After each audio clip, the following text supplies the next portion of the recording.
Hi, everyone. I'm Maureen McGuire, Senior Vice President for Advancement at CHR. And in today's episode of Real Life, Real Hope podcast, I'm pleased to be speaking with Jennifer Dutry, who is a licensed clinical social worker and service director at CHR. And today we'll talk about when is the right time to seek help for mental health or substance use challenges, and how to take the first step to invest in your mental well-being.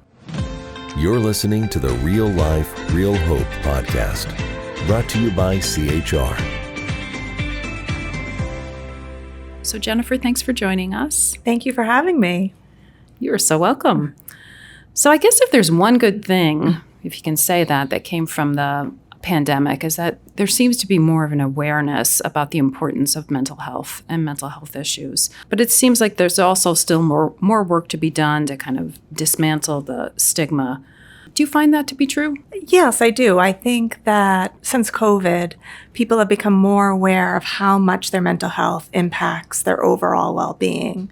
However, I do think people are still unsure of when they should be going in for help. And have you seen an uptick in the demand? Absolutely. I mean, there's been an uptick in attempted suicide. There's been an uptick in substance use and overdoses. And people's depression and anxiety have increased dramatically since 2020. So that brings us back to the question, broadly speaking, when is the right time for people to seek help? Well, I think everyone gets sad and anxious at times, but I think when people should start thinking about getting help is when it starts to impact their life. And that could be not sleeping well, not doing things that they once used to enjoy, an increase of drinking or substance use, just this overall feeling of depression in everything that they do. That's when you really should start seeking help. The sooner the better. So what are the first steps someone could take if they realize, I've been off. I haven't felt like myself in a long time, or any of the other things you mentioned about drinking or substance use?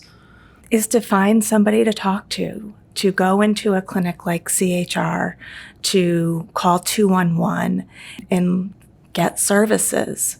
And it can look very different for different people, but there's trained people out there who can figure out what's going on, what symptoms somebody has, and what the right course of treatment is for you. Are you finding that some people are having a harder time now? There was so much attention kind of when we were in the thick of the pandemic, but are some people still having a hard time now, if not harder? I do think people are having a hard time. I think life got, turned upside down, and it's caused a lot of anxiety. And that takes a while to kind of undo things.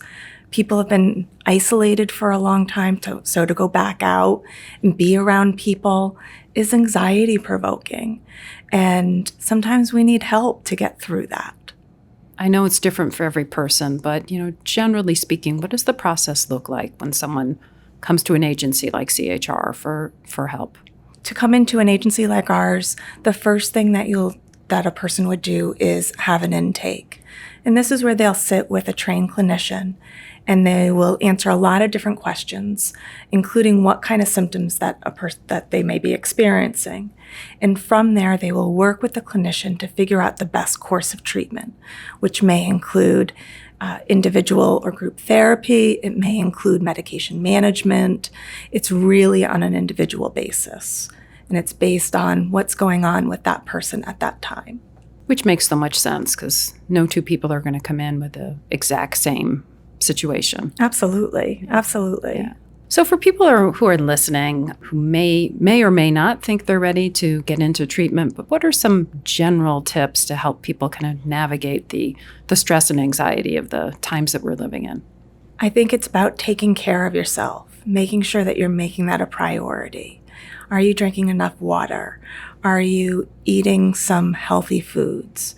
Are you doing some kind of physical activity? Are you talking with some people that you're close to?